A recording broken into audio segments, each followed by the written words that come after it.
In the world of Hollywood, some stories are so strange they sound like they were written for the big screen themselves. This is one of them. It's about a script so cursed that 4 of the most brilliant comedians of their time died before they could ever bring its main character to life. This is the story of the incomparable Atuk. It all started with a book. In 1959, Canadian author Mordecai Rickler published a satirical novel about Atuk, a naive Eskimo poet who leaves his home in the Arctic and is thrown into the chaos of modern city life. It was clever, funny, and a sharp critique of society. For years, it was just a book. But then, Hollywood came calling, and that's when the laughter stopped. The idea was to turn the incomparable Atuk into a movie. The script was written and began making the rounds. The first major star to get attached to the project was the legendary John Belushi.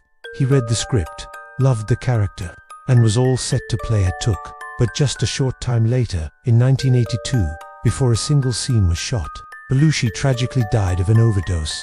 The project was put on hold.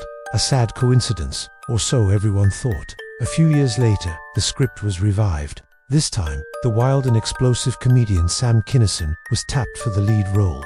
He was excited, he was negotiating, and he was ready to become Atuk. But in 1992, just as the project was gaining momentum, Kinison was killed in a horrific car crash. Again, the movie was shelved.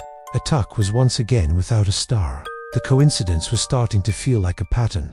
Then, in the mid-90s, the script found its way to the lovable and incredibly talented John Candy. Friends said he was genuinely passionate about the role, seeing it as a chance to do something different. He held the script, he considered the part, and then, in 1994, John Candy died suddenly from a heart attack.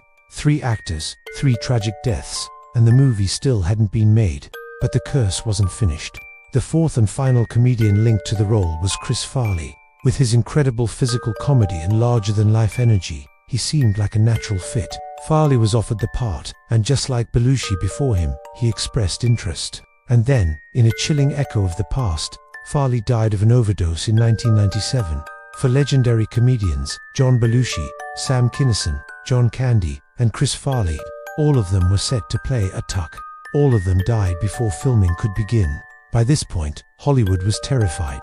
The script for the incomparable Atuk was no longer just a project. It was seen as a death sentence. Producers wouldn't touch it. Copies of the script mysteriously vanished. The film was officially buried, not out of respect, but out of fear. Some say it's all just a tragic series of coincidences, but others believe the story of Atuk, a character lost between 2 worlds, consumed by the excesses of modern life, was a mirror held up to the actors themselves, reflecting their own struggles a little too closely.